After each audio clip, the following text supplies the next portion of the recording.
మత్తయి సువార్త 5వ అధ్యాయము 17వ వచనము 18వ వచనం చదువుదాం అందరం కలిసి. ధర్మశాస్త్రమునైనను ప్రవక్తల వచనములైనను కొట్టివేయ వచ్చితినని తలంచవద్దు, నెరవేర్చుటికే గాని కొట్టివేయుటకు నేను రాలేదు. ఆకాశమును భూమి గతించిపోయినను గాని ధర్మశాస్త్రం అంతయు నెరవేరు వరకు దాని నుండి ఒక పొల్లైనను ఒక సున్నైనను తప్పిపోదని నిశ్చయముగా మీతో చెప్పుచున్నాను. ప్రార్థన చేసుకుందాం. ప్రార్థన. మా ప్రియమైన యేసుక్రీస్తు ప్రభువా, నీకు వేలాది వందనములు స్తోత్రములు తెలియజేస్తున్నాం తండ్రి. ఇదిగో నేను ఈ సమయంలో నిలబడి నీ మాటలు ప్రకటిస్తుండగా నన్ను నీవు మరుగుపరిచి నీ బలమైన సన్నిధి మా మీద కుమ్మరించి నీవే మాతో మా అందరితో మాట్లాడుతున్నామని వేడుకుంటూ నజరేయుడైన యేసుక్రీస్తు నామములో ప్రార్థించి స్తుతించి అడిగి వేడుకొనుచున్నాము తండ్రి. ఆమేన్, ఆమేన్, ఆమేన్. హల్లెలూయా. అందరూ ఒకసారి బిగ్గరగా చెప్దామా? హల్లెలూయా, హల్లెలూయా. దేవునికి మహిమ కలుగును గాక. దేవుడి మాటను దీవించి ఆశీర్వదించును గాక. ఆమేన్. ప్రియ దేవుని బిడ్డలారా, దేవుడు ఈరోజు సెలవిస్తున్న మాట, ఆకాశము భూమి గతించిపోయినను ధర్మశాస్త్రం అందునటువంటి అనగా ఈ పరిశుద్ధ గ్రంథంలో ఉన్నటువంటి ప్రతి మాట ప్రతి వాగ్దానము నెరవేరు వరకు దాని నుండి ఒక పొల్లైనను ఒక సున్నైనను తప్పిపోదని నిశ్చయముగా మీతో చెప్పుచున్నాను అంటున్నాడు దేవుడు. హల్లెలూయా. ప్రియ దేవుని బిడ్డలారా, ఈ రోజున చాలా మంది దుర్బోధలు ప్రకటిస్తూ ఉన్నారు. ఏం బోధలు? దుర్బోధలు ప్రకటిస్తూ వస్తున్నారు చాలా మంది. ఈ రోజున దేవుని బిడ్డలు సేవకులని చాలా మంది వీధికి ఒక సేవకులు ఈ రోజున పుట్టుకొచ్చింది మనం గమనిస్తూనే ఉన్నాం. అంతే దినాలలో మనం ఉన్నాం. చాలా మంది సేవకులు పుట్టుకొస్తున్నారు. నేను దేవుణ్ణి సేవకుని, దేవుడు నన్ను వాడుకుంటున్నాడు, దేవుడు నాకు ఆత్మ కుమ్మరిస్తున్నాడు, దేవుడు నాకు అనేకమైన విషయాలు చెబుతున్నాడు, మిమ్మల్ని బాగు చేస్తాడు, మిమ్మల్ని ముడతాడు అని ఈరోజు చాలా మంది సేవకులు మన మధ్యలోకి రావడం మనం గమనిస్తూనే ఉన్నాం. ఎందుకు ఈ రోజున దేవుడు ఈ రోజున ఇంతమంది సేవకులను లేవనెత్తుతున్నాడు అని మాటను మనం గమనించినట్లయితే, వాక్యాన్ని సెలవిచ్చిన రీతిగా మనం గమనించినట్లయితే, ధర్మశాస్త్రమైనను ప్రవక్తల వచనములైనను కొట్టివేయ వచ్చితినని తలంచవద్దు, నెరవేర్చుటకి గాని కొట్టివేయుటకు నేను రాలేదు. హల్లెలూయా. దేవుడు కొట్టివేసేవాడు కాదు కానీ ఆయన నెరవేర్చే దేవుడు. ఈ రోజున ప్రియ దేవుని బిడ్డలారా, మనం అనుకుంటున్నాము దేవుడు ఎందుకు వచ్చాడు ఈ లోకానికి? మన పాపములను కొట్టివేయడానికి. కానీ చాలామంది ఏమనుకుంటారంటే, అప్పుడెప్పుడో దేవుడు వచ్చాడు కదా, మన పాపములు క్షమించబడ్డాయో లేదో ఎవరికి తెలుసు. కానీ దేవుని వాక్యం సెలవిస్తుంది, నెరవేర్చుటకే కానీ కొట్టివేయుటకు నేను రాలేదు. ఈ రోజున దేవుడు ఈ లోకానికి వచ్చింది కేవలం కొట్టివేయడానికి. ఏం కొట్టివేయడానికి? నీ నా పాపములు, నీ నా అతిక్రమములు, నీ నా దోషములు, నీ నా తలంపులు, క్రియలు సమస్తము కూడా దేవుడు కొట్టివేయడానికి ఈ లోకానికి దిగి వచ్చాడు. ప్రియ దేవుని బిడ్డలారా, వాక్యాన్ని సెలవిస్తున్న రీతిగా ఆకాశమును భూమి గతించిపోయినను ధర్మశాస్త్రం నెరవేరు వరకు దాని నుండి ఒక పొల్లైనను ఒక సున్నైనను తప్పిపోదంట. గమనిస్తున్నారా? ఆకాశం గతించిపోయినా భూమి గతించిపోయినా ఏమైపోయినా సరే వాక్యం మాత్రము గతించిపోదంట. వాక్యము శాశ్వతంగా నిలబడిపోతుంది. యుగ యుగాలు తరతరాలు దేవుని రాకడ వచ్చినంత వరకు ఈ వాక్యంలో ఏముంది? జీవముంది. హల్లెలూయా. ఈ వాక్యంలో ఏముంది? జీవముంది. ఈ వాక్యము చదివినప్పుడు బాధల్లో ఉన్న వారికి నెమ్మది, శోధనలో ఉన్న వారికి విడుదల, వ్యాధి బాధలతో ఉన్న వారికి ఆరోగ్యము, శక్తి, బలము ఈ వాక్యము చదివినప్పుడు, ఈ వాగ్దానాలు మనం పొందుకున్నప్పుడు దేవుడు మనతో మాట్లాడుతూ ఉన్నాడని నమ్ముతాం. దేవుడు మనతో దర్శిస్తున్నాడని నమ్ముతున్నాం. ఎందుకంటే ఈ వాక్యములో జీవముంది. ప్రియ దేవుని బిడ్డలారా, ఆకాశం గతించిపోయినా భూమి గతించిపోయినా దేవుని మాటలు సదాకాలము నిలుస్తాయి. ప్రియ దేవుని బిడ్డలారా, ఈరోజు దేవుని మాటలు వినే అవకాశం దేవుడు నీకు ఇచ్చాడు, నాకు ఇచ్చాడు. దేవుని మాటలు వినే అవకాశాన్ని, దేవుని సన్నిధిలో చేరి దేవుని మహింపరిచే అవకాశం దేవుడు నీకు నాకు ఇచ్చాడు. ఈరోజు నువ్వు ఏ రీతిగా దేవుని సన్నిధిని ఉపయోగించుకుంటున్నావు? దేవుని సన్నిధిని, దేవుని వాక్యాలను, దేవుని సన్నిధిని, దేవుని మహిమను, దేవుని ప్రసన్నతను ఏ రీతిగా నువ్వు ఉపయోగిస్తున్నావు? దేవుడిచ్చిన ఆరోగ్యాన్ని, దేవుడిచ్చిన ఆస్తిని, దేవుడిచ్చిన అంతస్తులను, దేవుడిచ్చిన కుటుంబాన్ని, దేవుడిచ్చిన పిల్లలను ఏ రీతిగా నువ్వు వాటిని అనుభవిస్తూ ఉన్నావు? దేవుడు చెప్పినట్టుగా ఈరోజు మనుషులుగా మనం పైన ఆకాశం భూమి అనగా ఈ లోకం వైపు మనం చూస్తున్నాం. కానీ వాక్యం సెలవిస్తుంది, ఈ లోకానికి ఒకానొక రోజున ఫుల్ స్టాప్ ఉంది. ఒకానొక రోజున ఈ లోకము ఆగిపోతుంది. ఒకానొక రోజున ఈ జీవితం అంతా కూడా స్తంభించిపోతుంది. కాబట్టి జ్ఞాపకం చేసుకొని ఆకాశను భూమిని అనగా ఈ లోకం వైపు నీ తలంపులు, నీ ఆలోచన, నీ క్రియలు, నీ కుటుంబం, నీ ఆస్తి, నీ తలంపులు అన్నీ కూడా ఈ లోకం వైపు ఉన్నాయేమో. లోకం కొరకు ప్రయాసపడుతున్నావేమో. లోకంలో పేరు ప్రఖ్యాతుల కోసం, లోక మర్యాదల కోసం, లోక ఘనత కోసం ప్రయాసపడుతున్నావేమో. కానీ దేవుని వాక్యం సెలవిస్తుంది, నా మాట అగ్ని వంటిది, నా మాట అన్ని వేళలలో చాలినదిగా ఉంటుంది. కాబట్టి దేవుని కంటే విలువైనది ఈ లోకంలో ఏది లేదు. ప్రియ దేవుని బిడ్డలారా, మనం తెలుసుకోవాల్సినటువంటి అంశాన్ని గమనించినట్లయితే ధర్మశాస్త్రంలో అనగా ఈ పరిశుద్ధ గ్రంథంలో ఈ పాత నిబంధన, కొత్త నిబంధనలు అంటే ప్రతి మాట నెరవేరాల. అంతవరకు దేవుడు రాడు. అంతవరకు దేవుడు రాడు. దేవుడు రావాలంటే ఇందన మనం చదివినట్టుగా ఏం చదివాము అక్కడ మనము? ఒక పొల్లైనను ఒక సున్నైనను తప్పిపోదంట. అంటే ప్రతి స్టార్టింగ్ ఆదికాండం 1వ అధ్యాయం 1వ వచనం నుంచి ప్రకటన గ్రంథం 22వ అధ్యాయం లాస్ట్ వచనం వరకు ప్రతి మాట కూడా దేవుడు ఏం చేస్తాడు? నెరవేరుస్తాడు. నెరవేర్చేంత వరకు ఆయన రాడు. ఎందుకంటే దేవుడు లోకముని ఎంతో ప్రేమించను. ఎందుకంటే ఆయన ఈ లోకాన్ని ప్రేమించాడు కాబట్టి తన ప్రాణాన్ని సైతము లెక్క చేయకుండా ఆయన తన ప్రాణాన్ని మన కొరకు విడిచిపెట్టాడు. హల్లెలూయా, దేవుని నామానికి మహిమ కలుగును గాక. ప్రియ దేవుని బిడ్డలారా, ఈ రోజున ఆయన ఈ లోకాన్ని ఎంతో ప్రేమించాడు కాబట్టి నన్ను రక్షించుకొని నన్ను ప్రేమించి ఆయన శిలువ రక్తము చేత మన ప్రతి పాపమును కడిగి ఆయన సన్నిధిలో చేర్చాడు. ఆయన సన్నిధిలో చేర్చి ఆయన సన్నిధిలో మనం బల్ల తీసుకుంటే ధన్యత మనకు దేవుడు ఇచ్చాడు. ఆయన శరీరము, ఆయన రక్త మాంసంలో చెయ్యి వేసే ధన్యత దేవుడు మనకి ఇచ్చాడు. ఈ రోజున చాలా మంది లోకానుసారమైన వారు బలలో చేయి వేయగలుగుతారా?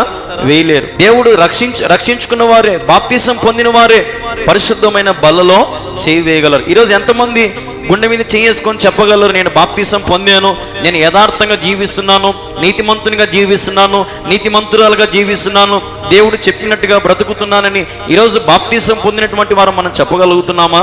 చెప్పలేకపోతున్నాం. ఎందుకంటే మనలో కూడా అపవాదిగాడు ఏం చేస్తాడంటే చొచ్చుకుపోతూ ఉన్నాడు. కొద్ది రోజులు బాప్తిసం పొందిన కొద్ది రోజులు మటుకు చాలా బాగుంటాం. యేసుప్రభు నమ్ముకున్నంత కాలం బాగుంటాం. యేసుప్రభు నాతో మాట్లాడాడన్నా, నన్ను దర్శించాడు, నాకు బాప్తిసం కావాలి అని అడుగుతాము. బాప్తిసం పొందిన 2-3 సంవత్సరాలకు మళ్ళీ లోకంలో కలిసిపోతున్నాం. ఈ రోజున దేవుని వాక్యం సెలవిచ్చినట్టుగా ఈరోజు దేవుడు నీకు అనేకమైన పరీక్షలు పెడతాడు. అనేకమైనటువంటి శ్రమలు దేవునికి ఎదురొచ్చేలా చేస్తాడు. అనేకమైన నిందలు వస్తాయి, అవమానాలు వస్తాయి, వేదనలు వస్తాయి. నీకు అనేక మందిని చుట్టూ చేరి తాగురే ఏం కాదు, ఇదో ఈ వ్యసనం అలవాటు చేసుకో, ఇది ఈ దొంగ పని చేద్దాం పట్టు, ఈ మోసం పని చేద్దాం పట్టు, నీ చుట్టూ అనేక మంది చేరతారు. కానీ ఎప్పుడైతే వారి మధ్యలో నుంచి నువ్వు బయటకు వస్తావో, ప్రత్యేకించబడిన వారిగా నువ్వు నిలబడతావో, నువ్వు లోకానికి ఉప్పై ఉన్నావని తెలుసుకొని నువ్వు ఎప్పుడైతే ప్రత్యేకించబడి పాపానికి, మనుషులకు వ్యతిరేకమైనటువంటి కార్యాలకు, అపవాది శక్తులకు దూరముగా నిలబడతావో అప్పుడు నీ బాప్తిసానికి విలువ ఉంది. హల్లెలూయా. ఈ రోజున ఆకాశం గతించిపోయిన, భూమి గతించిపోయిన దేవుని మాటలు సదాకాలం నిలుస్తాయంటే ఇదే. ఈరోజు దేవునికి పెట్టే పరీక్షలో నువ్వు పాస్ అవ్వాలా. ఈ 78 సంవత్సరాల జీవితంలో అనేక మంది నీ చుట్టూ చేరినప్పుడు నువ్వు ఏ రీతిగా పోరాడాలంటే నీ ఎదుట అపవాది ఉన్నాడనే విశ్వాసంతో నీవు పోరాడాల. అపవాదిని జయించాలా, అపవాదిని నీవు దూరం చేయాలా. నీలో ఉన్న ప్రతి తలంపులు, క్రియలన్నీ కూడా దేవుని సొత్తై ఉండాలా. దేవుని ఇష్టానుసారంగా నీ ఆలోచనలు, నీ క్రియలు, నీ నడవడిక ఉండాలి. అన్న ఎలాగ మనం కనుక్కోగలుగుతాం దేవునికి మనం ఇష్టమో లేదో మనం ఎలాగ తెలుసుకోగలుగుతాం అంటే ఒక మాట చెప్తున్నాను, గమనించండి. దేవునికి మనం ఎలాగ ఇష్టము అంటే ఈరోజు నువ్వు తల్లి గర్భంలో రూపించబడక మునుపే, నువ్వు పిండముగా ఉన్నప్పుడే దేవునికి నీవెంతో ఇష్టం, దేవునికి నీవెంతో ప్రేమ, దేవునికి నీ మీద ఎంతో జాలి, కరుణ, ఆయన నీ మీద వాత్సల్యత చూపించే దేవుడు, ఆయన నీ మీద ప్రసన్నత చూపించే దేవుడిగా మనం చూస్తూ ఉన్నాం.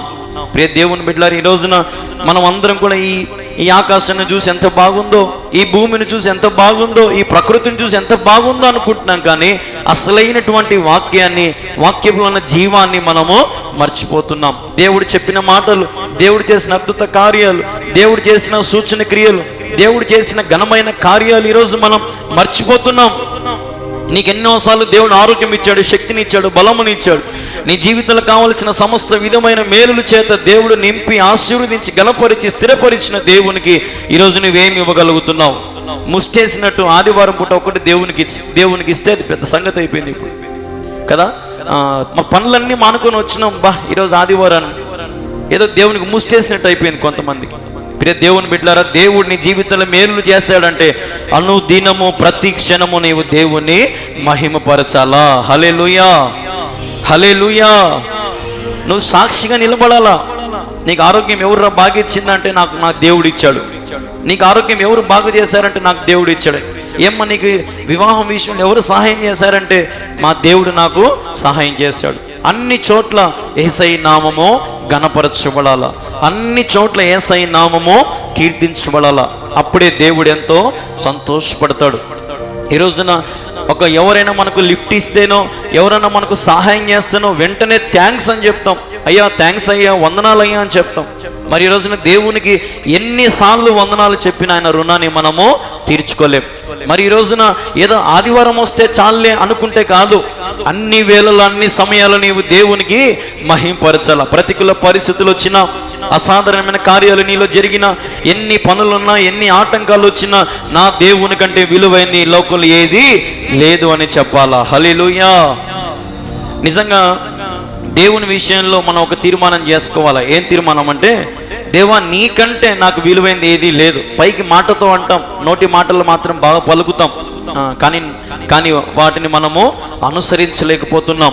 వాటిని అనుసరించాలా, అనుసరించి దేవుని మహింపరచాలా. చూడండి, ఒక మాట ప్రభు జ్ఞాపకం చేస్తున్నాడు. అపోస్తల కార్యంలో 15వ అధ్యాయం 10వ వచనం 11వ వచనం చదివినట్లయితే, గనుక మన పితరులైన మనమైనను మోయలేని కాడిని శిష్యుల మీద పెట్టి మీరెందుకు దేవుని శోధించుచున్నారు? ప్రభు యేసు కృప చేత మనము రక్షణ పొందుమని నమ్ముచున్నాము కదా, అలాగే వారును రక్షణ పొందుదురు అనేను. హల్లెలూయా. ఈ రోజున మనము ఏం చేస్తున్నామంటే, మన కాడిని మనం మోయడానికి ఇష్టపడ్డంలే.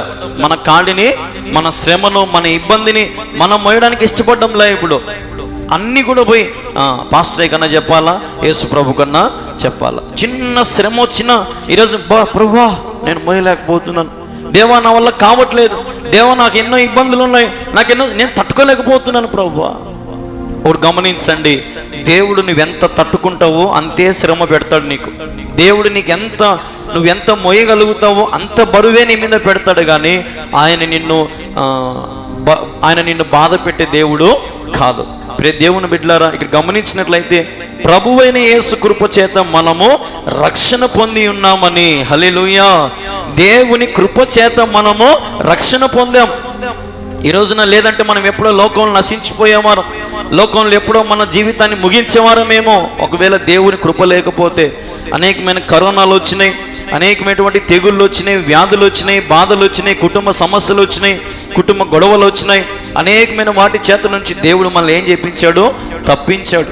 ఒక 2 రోజులు వాన పడితేనే నడసనీకి బాధపడతాం కదా, బుడద ఉంటుందేమో మా యాడ కింద పడతామని బయటికి కూడా రాం, చలికి కానీ ఇంట్లోనే ఉంటాం. అలాంటిది ఒక 40 దినాలు రాత్రి పగలు వాన పడితే మన పరిస్థితి ఏంటి? మన జీవితం ఏంటి? మన బ్రతుకేంటి? కానీ దేవుడు తన కృప చేత మనలను రక్షిస్తున్నాడు. హల్లెలూయా, హల్లెలూయా. ఆయన రక్షించే దేవుడే, నేను శిక్షించే దేవుడు ఆయన కాదు. శిక్షణ టైం పడుతుంది. ఆయన రాకడ వచ్చిన తర్వాత అప్పుడు ప్రతి వానికి వాడు చేసిన ప్రతి కార్యానికి జీతము దేవుని యొద్ద ఉంది.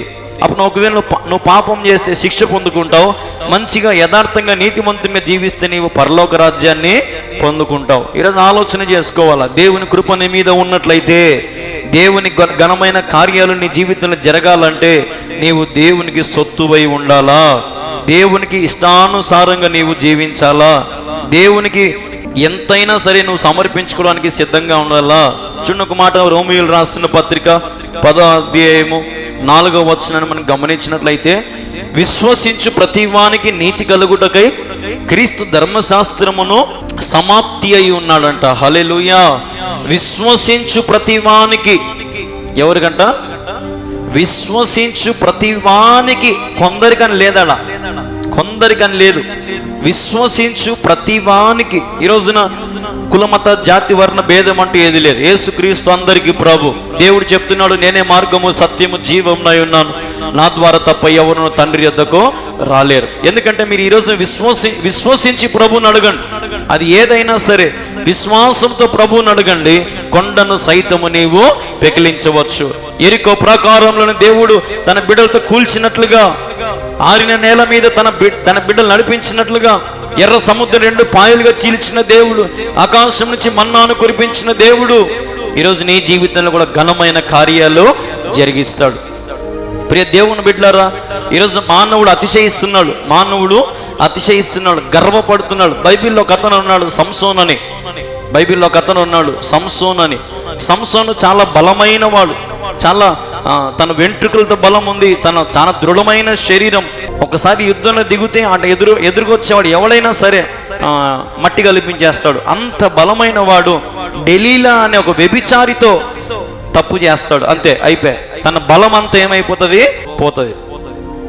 తన బలము, తనకున్న పరాక్రమశాలి, తనకున్నటువంటి కండలు కానీ, తనకున్న బలము కానీ, తనకున్న సైన్యము కానీ కాపాడలేకపోయింది. ఒక చిన్న తప్పే, ఒక వ్యభిచారితో తప్పు చేశాడు. దేవుడు సంసోనుకున్న బలాన్ని అంతా కొట్టివేసేశాడు. ఈరోజు నీవు దేనిని బట్టి అతిశయిస్తున్నావు? నీ బలాన్ని బట్ట, నీ యొక్క ఆస్తిని బట్టో అంతస్తుని బట్టో అతిశయపడుతున్నావేమో.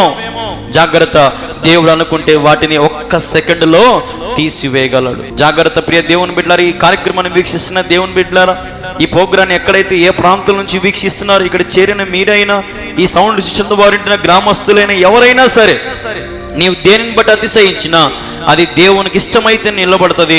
అది దేవునికి ఇష్టము కాకపోతే దేవుడు దానిని వేర్లతో సహా పెకిలింపజేస్తాడు. నిన్న చూసుకున్నాం, మనం జలముల యొద్ద నాటబడిన చెట్టు వలె మనము ఉండాల. జలముల యొద్ద నాటబడిన చెట్టు ఏ రీతిగా ఉంటది? పచ్చగా ఉంటది. ఈరోజు మన జీవితం ఎక్కడుంది? జలముల యొద్ద లేం. మనం ఎన్నో ఎడారిలో ఎండిపోతూ, వాడిపోతూ, రాలిపోతూ మన జీవితం ఉంది. ఈరోజు ప్రభుని అడుగు, ప్రభువా ఇదిగో నేను ఎడారిలో ఉన్నాను, నేను శ్రమల్లో ఉన్నాను, ఇబ్బందుల్లో ఉన్నాను, నా చెట్టును నువ్వు చిగురింపజేయి ప్రభువా అని నువ్వు అడిగితే దేవుడు ఏం చేస్తాడు? నీ చెట్టును తెచ్చి జలముల యొద్ద ఆయన నిన్ను నాటుతాడు. అడుగుతేనే ఏదైనా మనం సాధించగలుగుతాం. దేవుని పాదాల చెంత ఇందని మనం చదివినాం, విశ్వసించు ప్రతి వానికి నీతి కలుగుటకై. హల్లెలూయా. విశ్వసించు ప్రతి వానికి. నువ్వు విశ్వసించి ప్రభువుని అడుగు, నీ పరిస్థితులన్నింటినీ దేవుడు ఏం చేస్తాడంటే తారుమారు చేస్తాడు. తారుమారు చేసే దేవుడు మన దేవుడు. ఆయన అద్భుత కార్యాలు చేసేవాడు, సూచన క్రియలు జరిగించేవాడు. మనం అనుకునేది ఒకటి, ఆయన తలంపు ఒకటి. ఈరోజు మనం అనుకునే ప్రణాళిక వేరు, మనం అనుకునే తలంపులు వేరు. కానీ దేవుడు అనుకునే క్రియలు ఎలాగ ఉంటాయంటే చెప్పనా సఖ్యమైన సంతోషముతో ఆయన మనలను నింపుతాడు. హల్లెలూయా. చెప్పనా సఖ్యమైన సంతోషంతో నింపుతాడు ఆయన తలంపులు అలాంటివి, ఆయన క్రియలు అలాంటివి, ఆయన ఆశ్చర్యమైన సంగతులు అలాంటివి. ఒక్కోసారి డాక్టర్ అంటారు, ఎట్లా బతికినాడు అమ్మా? దేవుడే బతికించినాడు తల్లి. మీ ప్రార్థనలతో నీ భర్తను, నీ కుమారుని దేవుడే బతికించాడమ్మా, మా చేతులు ఏం లేదు. నిన్న ఒక వారం కిందట నేను ఒక యూట్యూబ్ చూస్తూ ఉంటే చిరంజీవి ఒక కోడలు ఏం చెప్తుందంటే, వాళ్ళకి అపోలో హాస్పిటల్స్ ఉన్నాయి వాళ్ళకి. ఆమె ఏం చెప్తుందంటే, మేము ప్రతి పేషెంట్కి మందులు వేస్తాము, ప్రతి పేషెంట్కి మేము మాత్ర ఇంజెక్షన్ వేస్తాము, కానీ యేసు ప్రభుని ప్రార్థన చేసుకునే ప్రతి ఒక్కరికి మా మందు కంటే ఆయన మందు బలంగా పనిచేస్తుందని చెప్తున్నాము. హల్లెలూయా. ఆలోచన చేయండి. ఈ రోజున మరణ పడకల మీద ఉన్న వారి దగ్గరికి పోయి సువార్త చెబుతుంటే దేవుడు వారిని లేపుతున్నాడు. హాస్పిటల్లో ఈ రోజున చాలా మంది సువార్త తిరుగుతారు పత్రికలు పట్టుకొని. కొంతమంది విశ్వాసులు హాస్పిటల్లోకి వెళ్ళి, అమ్మ యేసు ప్రభు నమ్ముకోండి, మీ రోగాన్ని దేవుడు ముడతాడు, మీకు కావలసిన ఆరోగ్యం దేవుడు ఇస్తాడంటే వెంటనే అందరూ మోకాళ్ళు లొంగుతున్నారు ఇప్పుడు. ఎందుకంటే ఇక్కడ ఈరోజు మనుషులు చాలా రకాలుగా ప్రయాసపడుతున్నారు, కానీ ఎక్కడ వారికి సంతోషము లేదు. చాలా రకాలుగా అనేకమైన గోపురాలు నానా రకమైనటువంటి చేస్తున్నారు, కానీ వారికి సంతోషము, ఆరోగ్యము, శక్తి, బలము దొరకడము లేదు. ఖర్చు పెడుతున్నారు, తృప్తి లేదు. అనేకమైనటువంటి తీర్థయాత్రలు, పుణ్యక్షేత్రాలు వెళ్తున్నారు, తృప్తి లేదు. కానీ యేసయ్య దగ్గరికి వచ్చిన ప్రతి ఒక్కరిని దేవుడు శాంతితో, సమాధానంతో, నెమ్మదితో, ఆరోగ్యంతో, శక్తితో, బలముతో, దయ్యములు పట్టిన వారికి విడుదల నుంచి, గర్భఫలము లేని వారికి గర్భం ఇచ్చేంత వరకు దేవుడు కృప చూపిస్తూనే ఉన్నాడు. హల్లెలూయా. ఈ రోజున మనుషులు చాలా రకాలుగా ప్రయాసపడుతున్నారు, సత్యమైన దేవుణ్ణి మర్చిపోయి. ఈ రోజున దేవుడు నీకు అవకాశం ఇచ్చాడు, దేవుని సన్నిధిలో చేరే అవకాశం నీకు ఇచ్చాడు. నిర్లక్ష్యం చేయొద్దు, దేవుణ్ణి వెర్రివాణిగా చూడొద్దు, దేవుని నామాన్ని దూషించొద్దు, దేవుని నామాన్ని వెరితనంగా చూడొద్దు. దేవుడు అల్నాడు ఏ రీతిగా గొప్ప కార్యాలు చేశాడో నేటికి ఆయన అదే రీతిగా గొప్ప కార్యాలు చేయగలడు. ఒక స్త్రీ 10 నాణ్యాలను 10 వెండి నాణ్యాలు ఒకవేళ చేతికి ఇచ్చామనుకో, ఒకవేళ ఒక నాణ్యం జారిపోయిందనుకో, ఆ స్త్రీ ఏం చేస్తుంది? ఆ నాణ్యాన్ని పోతే పోని అనుకుంటుందా? ఏం చేస్తుంది? బుడ్డి అని వెలిగించుకొని లైట్ అని వేసుకొని వంగి వంగి దాన్ని పట్టుకుంటుంది. అదే రీతిగా దేవుని కూడా ఒక్క ఆత్మ కూడా నశించుకోవడానికి ఇష్టంలా. ఆయన నిన్ను వెతికి వెతికి వెతికి వెతికి రక్షిస్తాడు. ఆయన నీవు చీకట్లో ఉన్నా, నీవు అంధకారంలో ఉన్నా, నీవు ఏ రీతిగా ఎక్కడ దాగి మూలనున్నా కూడా దేవుడు నీ దగ్గరికి వస్తాడు. యేసయ్య మాటలు నీకు తెలియపరుస్తాడు. దేవుని ప్రేమను నీకు రుచి చూపిస్తాడు. దేవుని మహిమను నీకు రుచి చూపిస్తాడు. దేవుని ప్రసన్నతను నీకు రుచి చూపిస్తాడు. అప్పుడు అందరూ అంతటా రక్షణ మారు మనస్సు పొంది ప్రతి మోకాళ్ళు యేసు నామములో వంగుతాయి. హల్లెలూయా. ప్రియ దేవుని బిడ్డలారా, ప్రతి మోకాళ్ళు యేసు నామములో వంగబోతున్నాయి. అంతవరకు మనం ఏం చేయాలా? వాళ్ళ కోసం మనము కూడా మోకాలు వంగాల. ప్రభువా, అందరూ మారాల తండ్రి. అనేకమైన మతాలు, కులాలు, జాతులు అందరూ కూడా ప్రభువా నిన్ను నమ్ముకోవాలి దేవా. యేసయ్యా, నీవు గొప్ప వేరొక దేవుడు లేడని ప్రతి నోరు ఒప్పుకోవాలి తండ్రి అని మనం ఏం చేయాలా? ప్రార్థన చేయాలి. ఈరోజున విశ్వసించు ప్రతి వానికి దేవుడు ఆరోగ్యం ఇస్తాడు, శక్తిని ఇస్తాడు, బలముని ఇస్తాడు. కావలసిన మేలుల చేత ఆయన మనలను నింపుతాడు. అడుగుతున్నావా? ఈరోజు దేవుని అడిగి పొందుకుంటున్నావా? ఈరోజు మనం ఆలోచన చేయాలా. చూడండి ఒకసారి 2 కొరింథీయులకు రాసిన పత్రిక 3వ అధ్యాయం 14వ వచనం ఒక మాట చూడండి. మరియు వారి మనస్సులు కఠినములాయను గనుక నేటి వరకును పాత నిబంధన చదవబడినప్పుడు అది క్రీస్తునందు కొట్టివేయబడనని వారికి తేటపరచబడక ఆ ముసుకే నిలిచి ఉన్నది. హల్లెలూయా. ఈ రోజున చాలా మంది మనస్సులు ఎట్లయిపోయినారంట? కఠినములైనారు. ఇంకా కొంతమంది ఏం చేస్తారంటే, చాలా మంది పాత నిబంధన నమ్ముతారు, ఇంకా పాత నిబంధనే పాటిస్తారు. కొంతమంది పాత నిబంధన దేవుడు కొట్టివేశాడు. గుర్తుపెట్టుకోండి, పాత నిబంధన జస్ట్ ఒక చరిత్ర, మనం తెలుసుకోవడానికి అంతే. కానీ మనం పాటించాల్సిన నిబంధన ఏంది? కొత్త నిబంధన. మనం పాటించాల్సింది కొత్త నిబంధన. యేసయ్య పుట్టుక నుంచి యేసయ్య ఏ రీతిగా రాబోతున్నాడు, ఆయన రాకడ ఏ రీతిగా ఉంటుంది అనే ఈ కొత్త నిబంధన అంతటిని కూడా మనం చదివితే చాలు, దాన్ని మనం ధ్యానిస్తే చాలు, దాన్ని అనుసరిస్తే చాలు. పాత నిబంధన కేవలం ఒక చరిత్ర. దేవుడు ఏ రీతిగా చేశాడు, సృష్టిని ఏ రీతి చేశాడు, ఎంతమంది రాజులు మారారు, వాళ్ళ జీవితాలు, వాళ్ళ చరిత్రనంతా కూడా మనకు దేవుడు పాత నిబంధనలో పెట్టాడు. ఈరోజు చాలా మంది ఇంకా పాత నిబంధనే నమ్ముతారు. కొత్త నిబంధన మనము ఆచరించాలి. పాత నిబంధన దేవుడు ఏం చేశాడంటే అక్కడ కొట్టివేసాడు. కొట్టివేయబడినని వారికి తెలియపరచబడక ఆ ముసుకే నిలిచి ఉన్నదని వాక్యం సెలవిస్తూ ఉంది. ఈరోజు చాలా మంది ఇంకా ముసుగులో ఉన్నారు. ఎట్లున్నారు? ఇంకా చాలా మంది ముసుగులో ఉన్నారు. ముసుగు తీసి చూస్తే కథ అర్థమవుతుంది. పాపం అనే ముసుగు తీసేయి, వ్యభిచారం అనే ముసుగు తీసేయి, దొంగతనం అనే ముసుగు తీసేయి. నీలో ఉన్న ప్రతి విధమైన గర్వము, మోహము, ఈ లోకంలో ఉన్న సమస్త అన్ని ముసుగులను నీవు తీసివేస్తే అసలైనటువంటి వెలుగుని నీ ముఖం మీద దేవుడు ప్రకాశింపజేస్తాడు. ఈరోజు నువ్వు ముసుగు వేసుకొని ఉన్నావేమో, ఈరోజు నీవు ముసుగు వేసుకొని ఉన్నావేమో. సంసోన్ లాగా నేను చాలా బలవంతుణ్ణి, నేను ఎంతమంది నేను కొట్టగలను అని సంసోన్ లాగా అనుకుంటున్నావేమో. ఆ ముసుగుని తీసివేయి. గొలియాత్ అదే అనుకున్నాడు. గొలియాత్ ఏమనుకున్నాడు అంటే, నేను గొప్ప పరాక్రమశాలిని, నేను ఎంతమందిని చంపగలుగుతా అన్నాడు. కానీ ఒక పిల్లోని చేతిలో గొలియాతు చనిపోయాడు.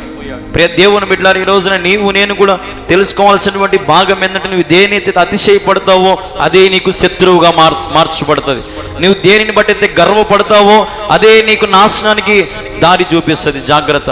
ఈ రోజున ప్రభు సన్నిధిలో తగ్గించుకొని దీనుడై రిక్తుడై జీవించండి. దేవుని సన్నిధిలో ఎంత తగ్గించుకుంటే దేవుడు మన అంతగా హెచ్చిస్తాడు. తను తగ్గించుకున్నవాడు హెచ్చించబడిన వాడు తగ్గించబడను. ఈరోజు వాక్యం తెలుసు మనకు, అంత వాక్యం దేవుడు ప్రకటిస్తూనే ఉన్నాడు. జ్ఞానం మనకుంది, దేవుడు మనకు వివేచన ఇస్తున్నాడు, మంచి బోధనలు దేవుడు ప్రకటిస్తున్నాడు. ఇంకా చాలా మంది జీవితాల్లో మార్పు లేదు. యథా ప్రజ తదా రాజ్యం. ఈరోజు నా జీవితాలు మార్చుకోవాలి.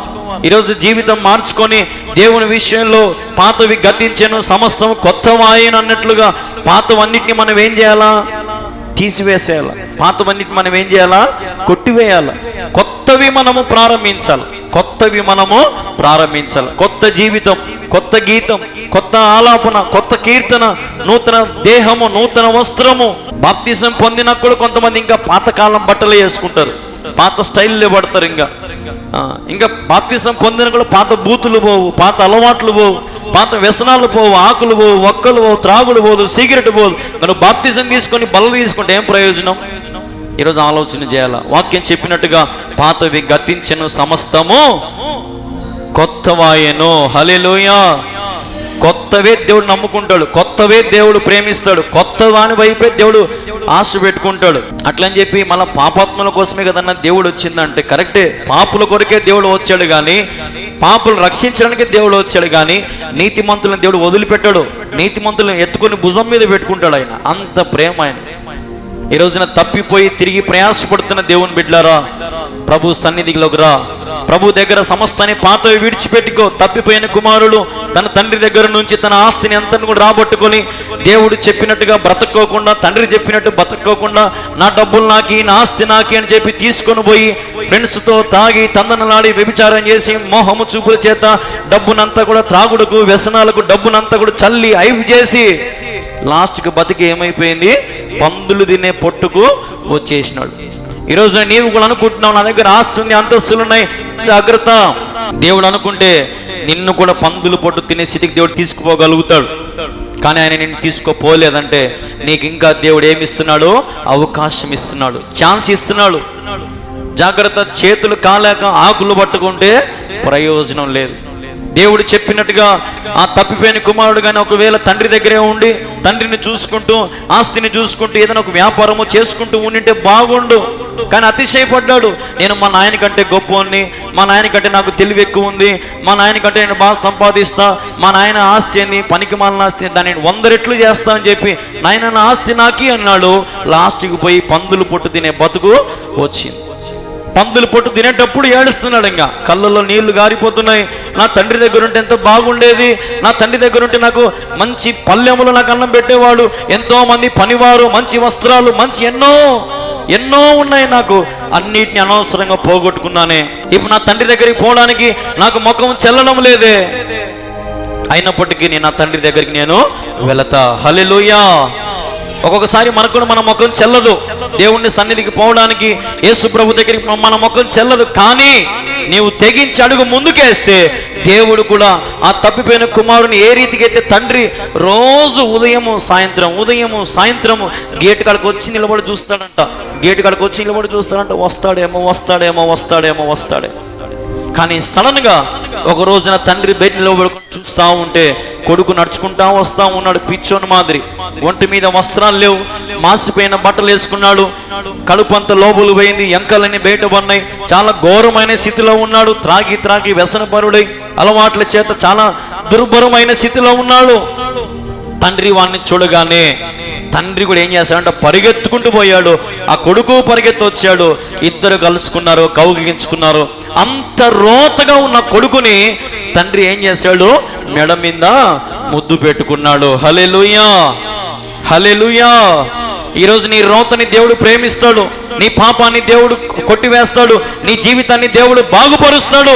అయితే నీవు ఆయన కొరకు పరిగెత్తాలా, అయితే నీ జీవితాన్ని ప్రభువుకు సమర్పించుకోవాలా, పాతవి గతించుకోవాలా, కొత్తవి సమస్తము మార్చబడితేనే దేవుడు నిన్ను కూడా మెడ మీద ముద్దు పెట్టుకుంటాడు. నీకు కొత్త చెప్పులు ఇస్తాడు, కొత్త వస్త్రాలు ఇస్తాడు, వేలుకు ఉంగరం పెడతాడు. నిన్ను మళ్ళా మునుపటి రాజు వలె ఆయన నిన్ను నియమిస్తాడు. హల్లెలూయా. ఈరోజు ప్రియ దేవుని బిడ్డలారా, దేవుడు నేను రాజుగా నియమించాలని ఆశపడుతున్నాడు. ఆయన నిన్ను అనేక మందికి నేను ఒక టార్చ్ బేరర్ లాగా, ఒక వెలుగు వలె నిన్ను నిలబెట్టాలని ఆయన ఆశపడుతున్నాడు. ఎంతకాలం ఇదే పాపంలో బ్రతుకుతావు, ఎంతకాలం ఇదే చీకట్లో బ్రతుకుతావు, ఎంతకాలం ఇదే అంధకారపు లోకంలో బ్రతుకుతావు. పాతవి గతించలేకపోతే కష్టం అన్నా, నేను మానుకోలేకపోతున్నాను, నా వల్ల కావట్లేదంటే పరలోకానికి నువ్వు వెళ్ళలేవు. ఈ రాత్రి ఏమవుతుందో నీకు తెలియదు. మన జీవితం ఆవిరి వంటిది, నీటి బుడగ వంటిది. జాగ్రత్త. ఈరోజు అలవాట్లు మానుకోవడానికి ఎంత ఆలోచన చేస్తున్నావే, నీలో ఉన్న తలంపులు మార్చుకోవడానికి ఎంత ఆలోచన చేస్తున్నావే, మరి దేవుడు ఎంత ఆలోచన చేయాలా? నా మందిరము ప్రార్థనా మందిరం. ఈ రోజున ప్రార్థనా మందిరానికి వచ్చేటప్పుడు ఏ రీతికి రావాలి నువ్వు? ఇదే ఒక పరలోకం, ఇదే ఒక దేవుని గవిని, పరలోకపు గవిని ఇదే. ప్రియ దేవుని బిడ్డలారా, నువ్వు ఇక్కడే సక్రమంగా లేకపోతే అక్కడ ఎట్లా దేవుడు తీసుకుంటాడు? తీసుకుంటాడు దేవుడు? తీసుకోడు. ఇప్పుడు ట్రైన్లో మీకు సింపుల్ ఉదాహరణ చెప్తా చూడండి. ట్రైన్ ఎక్కినప్పుడు మనం అందరం కూర్చొని ఉంటాం. పొరపాటున ఎవడన్నా సిగరెట్ తాగినాడు అనుకో, ఏం చేస్తారు వాడిని? కానీ టీసీ వచ్చి ఏం చేస్తాడు వాడిని? నెక్స్ట్ స్టేషన్లో వాడిని ఏం చేస్తాడు? పాపో నువ్వుంటే మాకు పనికిరా. తాగుబోతులను పంపించేస్తాడు. అల్లర్లు చేసేవాళ్ళను, ఉదాహరణకి రైలు పెట్టెలోకి ఎక్కి ఎవరన్నా ఆడపిల్లలను అమ్మాయిలను ఎక్కిరించి నవ్వుపిస్తా వాళ్ళతో గోంపడతాం. వాళ్ళని ఏం చేస్తారు? తరిమి స్టేషన్లో కూర్చోబెడతారు కదా. ఒక రైల్లోనే అన్ని నిబంధనలు, అన్ని రూళ్ళు ఉంటే, ఒక 100 కిలోమీటర్లు 200 కిలోమీటర్లు పోయేదానికే అన్ని రూళ్ళు ఉంటే, ఆడ యుగ యుగాలు తరతరాలు దేవునితో నిలబడాలంటే ఎన్ని రూల్స్ ఉంటాయి, ఎన్ని పాటించాలి మనం, ఎన్నిటిని పోగొట్టుకోవాలి మనం. ఈరోజు నువ్వు పోగొట్టుకున్నవన్నింటినీ దేవుడు నీకు రేపు ఘనతగా ఇవ్వబోతున్నాడు. హల్లెలూయా. ఇవి తుచ్చమైనవి, అక్కడ ఘనమైనవి దేవుడు ఇవ్వబోతున్నాడు. ఈరోజు తుచ్చమైన వాటిని ప్రయాసపడుతున్నావు. వారిని ఆడబోసుకొని వీరిని ఆడబోసుకొని ఆళ్ళ గౌరవం చూపించి, ఈడ అతిశయం చూపించి, ఈడ మోసం చేసి, ఆళ్ళ దొంగతనం చేసి, అవి చేసి ఇవి చేసి ఏం బ్రతకది? ఏం జీవితం అది? దేవునికి విలువైన జీవితం నీకు దేవుడిస్తే, దేవునికి ఎంతో సుందరమైన దేహాన్ని దేవునికి ఇస్తే, ఎంతో దేవుని చక్కగా ఎంతో తేజస్కరమైనటువంటి ఆకారము దేవునికి ఇస్తే, ఆ జీవితాన్ని నువ్వేం చేసుకుంటున్నావు? చేతులారా పాడు చేసుకుంటున్నావు. పాడు చేసుకుని నశించిపోయి జీవితం అంతా ఎండిపోతా ఉంది. ఇంకా మనుషుల మార్పు లేదు, ఇంకా జీవితంలో చలనము లేదు. జాగ్రత్త. దేవుని రాకడ సమీపించినప్పుడు దేవుని సన్నిధిలో చేరిన నీవు నేను ఎత్తబడాలంటే మన జీవితము మార్చబడాలా. తప్పిన కుమారుడు ఏ రీతిగా అయితే తిరిగి ఇంటికి వచ్చాడో, తండ్రి అన్నిటిని కూడా మళ్ళీ ఏర్పాటు చేసి ఒక క్రొవ్విన దూడను ఏం చేశాడంట? తండ్రి వధించి వండి పెట్టాడంట 100 మందికి, ఆ ఊరు ప్రజలందరికీ. ఈరోజు నీవు కూడా రక్షణ పొందితే దేవునికి అంత సంతోషం. ఒక పాపి రక్షిస్తే, ఒక పాపి మారు మనసు పొందితే, ఒక పాపి బాప్తిసం పొందితే దానికంటే 1000 రెట్లు దేవుడు సంతోషిస్తాడు, గంతులు వేస్తాడని వాక్యంలో ఉంది. తెలుసా మీకు? ఒక పాపి రక్షణ పొందితే, ఒక పాపి జీవితాన్ని మార్చుకుంటే దేవుడు గంతులు వేస్తాడు. ప్రియ దేవుని బిడ్డలారా, అంత ప్రేమ దేవునికి. ఈ రోజున తప్పిపోయిన కుమారుని తండ్రిని ఆదరించాడు. కానీ పెద్ద కొడుకు వచ్చి ఏమన్నాడు? మళ్ళా ఏమనైనా నిన్నే చూపెట్టుకొని ఉన్నానే నేను, వాడు వచ్చానే వానికి అన్నీ చేసి పెట్టినవే మళ్ళా అంటే నేను నీకు విలువ లేదా అని చెప్పి ఇప్పుడు పెద్ద కొడుకు ఏమైపోయినాడు? పోతా ఉంటే, ఒరే నాయన నువ్వు రారా తండ్రి, నాకు అవసరం లేదు పో అని పెద్దోడు ఇప్పుడు అసలోడు పోయినాడు. అదే చెప్పేది, మొదటి వాడు కడపటి వాడగును, కడపటి వాడు మొదటి వాడగును. హల్లెలూయా. ఈ రోజున ప్రియ దేవుడు సంఘాల్లో అదే జరగబోతుంది రాబోయే దినాల్లో. ఇది నేను చెబుతున్న ప్రవచనం జ్ఞాపకం చేసుకో. రాబోయే దినాల్లో కూడా దేవుడు ఇదే జరిగిస్తాడు. మొదటి వాడు కడపటి వాడు అవుతాడు, కడపటి వాడు మొదటి వాడు అవుతాడు. పాపులు ముందుకు వస్తారు, నీతిమంతులు యథార్థవంతులు దేవుని ఆరాధించేవారు, రక్షించబడిన వారు, బాప్తిసం పొందిన వారు తుస్సుబులై ఎగిలిపోతారు, అందరూ ఎగిరిపోతారు. పాపులు లోకంలో ఉన్న వేరే వేరే మతాలు, వేరే అందరూ వేరే కులస్తులు అందరూ కూడా వచ్చి ముందర కూర్చుంటారు. అప్పుడు స్టార్ట్ అవుతాయి. ముందు నుంచి మేము ఉన్నామే, పాస్టర్ కాడా, పాస్టర్ ఏంది వాళ్ళకు పాటలు పాడమంటాడే, వాళ్ళకి అన్ని అవకాశం ఇచ్చాడే, పో ఎవడు పోతాడు ఆ సంఘానికి అని అస్సలైన వాళ్ళు ఏమైపోతారు. ఇంకా దేవుడు చెప్పేది అదే. లేఖనాలు ఒక అక్షరము పొల్లైనను ఒక సున్నైనను తప్పిపోదంట. హల్లెలూయా. ఖచ్చితంగా దేవుడు జల్లలో పడతాడు. ఇప్పుడు అనుకోవచ్చు మనం నీతిమంతులం, యథార్థవంతులము, నేను చాలా పుణ్యాత్ముని, ఎన్నో సేవకార్యాలు చేసినా, నేను బాప్తిసం పొంది 10 ఏళ్ళు లేని, 20 ఏళ్ళు లేని, 30 ఏళ్ళు లేని, మా అబ్బగారి నుంచి క్రైస్తవం అన్ని జల్లలో పడితే నువ్వు జల్లల్లోంచి జారి కింద పడిపోతావు. ఈరోజు ఆలోచన చెయ్యాలి. దేవుని రాకడ సమీపంగా ఉంది. నీ మెదుడుకు ఏ ఆలోచనలు ఎక్కించుకోవద్దు, నీ హృదయంలోకి ఎటువంటి పాపాన్ని ఎక్కించుకోవద్దు. నీ చేతులతో ఏ పాపము చేతి, నీ కాళ్ళతో, నీ నడవడికతో, నీ చూపులతో ఏ రీతిగా కూడా నీవు పాపము చేయడానికి వీలు లేదు. దేవుడు చూస్తున్నాడు. దేవుని సన్నిధిలో సమీపంగా ఉండు. పాస్టర్ అయ్యే అవకాశం ఇచ్చినా, అవకాశం ఇవ్వకపోయినా దేవుని సన్నిధిలో ఒక స్తంభములాగా, ఒక ప్రార్థన యోధుడిలాగా నిలబడు. నాకు పేరు కావాలా, ప్రఖ్యాత కావాలంటే దేవుడు వాటిని ఒప్పుకోడు. దేవుడు ఇస్తాడు పేరు, ప్రఖ్యాత, ఘనతలు. మనుషులు మనము ఇవ్వలేం.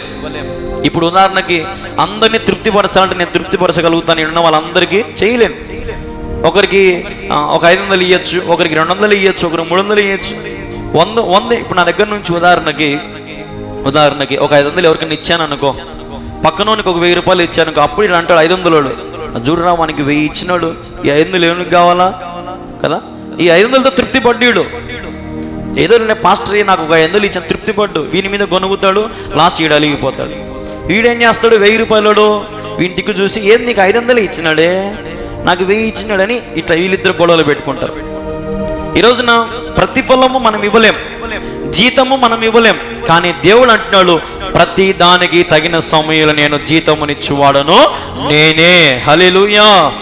నేనే అంటే దాని అర్థం ఏంది, ఇంకెవరు ఆడా, యేసయ్యే మనకు జీతం ఇస్తాడు. ఈరోజు నువ్వు చేసే ప్రతి పని దేవుని మందిరాన్ని కట్టడానికి ఉపయోగపడ్డావేమో, దేవుని సన్నిధిలో విశ్వాసులను చేర్చడానికి ఉపయోగపడ్డావేమో, దేవుని సన్నిధిలో పాటలు పాడుతున్నావేమో, దేవుని సన్నిధిలో సండే స్కూల్ నడిపిస్తున్నావేమో, దేవుని సన్నిధిలో వచ్చిన వారికి ఆతిథ్యం ఇస్తున్నావేమో, సేవకులకు ఏదైనా చేస్తున్నావేమో. నీవు ప్రతి దానికి సన్నిధిలో జరిగే దేవుని ఆవరణంలో జరిగే ప్రతి దానికి జీతము దేవుడు ఇస్తాడు. పాస్టర్ నా పేరు చెప్పలేదా మైకులో, ఒకరోజు అంటే ఇలాగే పాస్టర్ ఒక సువార్త సభకు పోయినాడంట. సువార్త సభకు పోతే 3 రోజులు 3 ఇండ్లలో భోజనం పెట్టినారంట. 3 రోజులు 3 ఇండ్లలో భోజనం పెట్టినారంట. భోజనం పెడితే ఆ 3 రోజులు 2 రోజులు మొదటి రోజు ఆమె పేరు చెప్పినాడంట, 2వ రోజు పేరు చెప్పినాడు, 3వ రోజు పేరు మర్చిపోయినాడంట. అమ్మా పాస్టరేజులు కృతజ్ఞత లేదు, మనం వాళ్ళిద్దరి పేర్లు చెప్పినాడు, మనం ఇంత బాగా చేసి పెడితే మన పేరు చెప్పలే. ఈ రోజున మనుషులు ఏం కోరుకుంటున్నారో, ఘనత కోరుకుంటున్నారు, పేరు కావాలా, ప్రఖ్యాతులు కావాలా, మేము చేసినాం, మేము ఇచ్చినాం, మేమున్నాం. ఈరోజు దేవుడు వాటిని చూడడు. దేవునికి నీ అంతరంగంలో అన్నది కావాలా, రహస్యముగా నువ్వు దేవునికి ఇవ్వు. రహస్యంగా చూచిన దేవునికి ఏమి ఇస్తాడు, ప్రతిఫలం ఇస్తాడు. హల్లెలూయా, హల్లెలూయా. ప్రియ దేవుని బిడ్డలారా, ఈ రోజున మనం అందరం కూడా తెలుసుకోవాల్సిన సత్యాన్ని గమనించినట్లయితే చూడండి ఒకసారి గలతీయులు రాసిన పత్రిక 3వ అధ్యాయం, గలతీయులు రాసిన పత్రిక 3వ అధ్యాయము 24-25 చదవను ఒకసారి. కాబట్టి మనం విశ్వాసముల నీతిమంతులమని తీర్చబడినట్లు క్రీస్తునందుకు మనం నడిపించుటకు ధర్మశాస్త్రం మనకు బలాశిక్షుడు ఆయను. అయితే విశ్వాసము వెల్లడి ఆయను గనుక ఇక బాల శిక్షకుని క్రింద ఉండము. హల్లెలూయా. మన విశ్వాసం ఏమైందంట, కాబట్టి మనం విశ్వాసము నీతిమంతులమని తీర్చబడినట్లు. మన విశ్వాసం అని ఎట్లా తీర్చాలంట, నీతిమంతులుగా తీర్చాల మన విశ్వాసం. అవినీతి పరులుగా తీరిస్తే దేవుని రాజ్యానికి పోతామా, పోలేం. ప్రతి దేవుని బిడ్డ నీ విశ్వాసము నీతికి ఆధారముగా మార్చబడాల. కాబట్టి నీ జీవితం దేవునికి ఆలయముగా మార్చబడాల. అప్పుడే దేవుడు నిన్ను నన్ను ఎంతగానో ప్రేమిస్తాడు. ప్రియ దేవుని బిడ్డలారా, ఈరోజు ఈ లోకం 78 సంవత్సరాలకే నువ్వు ఇంత ప్రయాసపడుతున్నావు. అవి చేయాలి, ఇవి చేయాలి, ఏం చేయాలో అది చేయాలి, గాల్లో మెడలు కడుతున్నావేమో, కోరికలు దాటిపోతున్నాయేమో. ప్రియ దేవుని బిడ్డలారా, దేవునికి ఇచ్చిన దాంతో సంతృప్తి చెంది సమృద్ధి పొందుకొని, ప్రభువా నాకు ఇచ్చిన దాంట్లో నీకు వందనాలు, నాకు ఇచ్చిన దాంట్లో కొంచెమైన ప్రభువా నీకు సంతోషం. ప్రభువా మీకు తెలుసో తెలీదో, ధనవంతుని కంటే పేదవాడే బాగా ప్రార్థన చేస్తాడు. తెలుసా మీకు? ధనవంతుని కంటే పేదవాడే బాగా ప్రార్థన చేస్తాడు. ఉన్న ఒక్క రూమ్లో ఒక లైట్ ఉన్న, ఒక ఫ్యాన్ ఉన్న, ఎరగడ్డ కారం తిన్నా కూడా రోజు కుటుంబం ప్రార్థన చేసుకుంటాడు. క్రమం తప్పకుండా చర్చికి పోతాడు.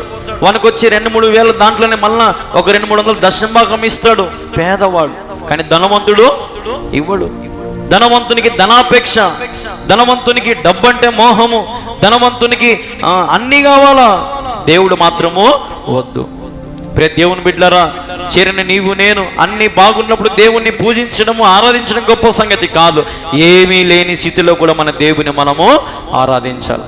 అన్నీ ఉన్నప్పుడు ప్రభువా ఇదిగో నాకు ఆరోగ్యమే, నేను నీకు 12 ప్యాకెట్లు బియ్యం ఇచ్చా ప్రభువా. ఎన్ని ప్యాకెట్లు? 12 ప్యాకెట్లు ఇచ్చా ప్రభువా. ఆరోగ్యం వచ్చింది, ఇచ్చినావా? ఇయ్యవు. ఆరోగ్యం వచ్చింది, ఇంకా చర్చి తిక్కుకూడటం ముఖం దీపం. ఆరోగ్యం వచ్చింది, చర్చికి ఫ్యాన్లు ఇస్తా, లైట్లు ఇస్తా, సౌండ్ బాక్సులు ఇచ్చా, అయ్యిచ్చా ప్రభువా. ఏమైనా ఇప్పుడు అన్నీ వచ్చినాక పోయినాయి. లాస్ట్ ఒక డైలాగ్ అంటారు మళ్ళా, అన్నా నేను పేదవాడిని. ఏమంటారు మన డైలాగు? అన్నా నేను పేదవాడిని, ఒక 1000 కానుక ఇచ్చుకుంటా. 12 మూటలు కానించి ఆడికి వచ్చింది, ఇంకా లాస్ట్కు 1000 రూపాయలకు వచ్చింది. ప్రియ దేవుని బిడ్డలారా, ఈరోజు మనుషులు మోసం చేసేవానికి, గారిడి చేసేవానికి పోయి వేలు లక్షలు కుమ్మరిస్తారు. అసలైన దేవుడు చేసే కార్యానికి మాత్రము మనసు రానే రాదు. ఈరోజు నీ మనసుకు ఒక ప్రశ్న వేసుకో. ఈరోజు నువ్వు ఇంత రీతిగా ఇంత సంతోషంగా జీవిస్తున్నావంటే అది మనుషుల దయ కాదు, కానీ అది దేవుని దయ. దేవుని దయ లేకపోతే, దేవుని కృప లేకపోతే మనం క్షణమైనను జీవించలేము.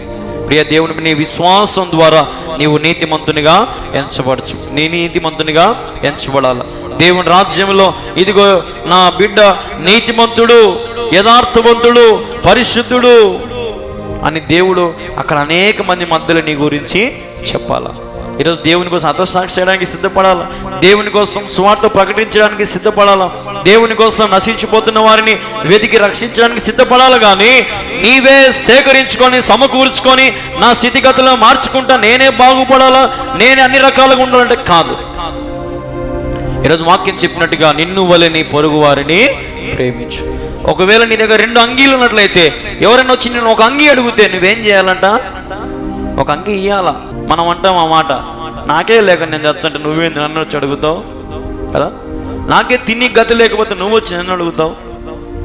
ప్రియ దేవుని బిడ్డలారా, ఈరోజు ప్రభు చెప్పినట్టుగా ఒక చెంప కొడితే ఇంకొక చెంప చూపిమన్నాడు దేవుడు. ఒక అంగి అడిగితే ఇంకొక అంగి ఇమ్మన్నాడు దేవుడు. దేవుడు చెప్పేది ఏదంటే ప్రేమామయుడు కాబట్టి నిన్ను వలె నీ పొరుగు వారిని కూడా ప్రేమించు. నువ్వు దీవించబడినట్టు అనేక మందిని దీవెనకరంలోకి నడిపించు. నిన్ను బాగు చేసిన దేవునికి అనేక మందిని బాగు చేస్తాడు దేవుడు అని చెప్పు. సాక్షిగా నిలబడు. అప్పుడు దేవుడు నీకు సహాయం చేస్తాడు. నీకు సమృద్ధిని ఇస్తాడు, సంతోషం ఇస్తాడు, శాంతిని ఇస్తాడు, నెమ్మదిని ఇస్తాడు. అంటి కృప దేవుడు మనకు దయచేయును గాక. చూడండి, ఒక మాట ప్రభు సెలవిస్తున్నాడు. ప్రభు ఒక మాట సెలవిస్తున్నాడు. చూడండి, యాకోబు రాస్తున్న పత్రిక 5వ అధ్యాయం 14-15 వచనం.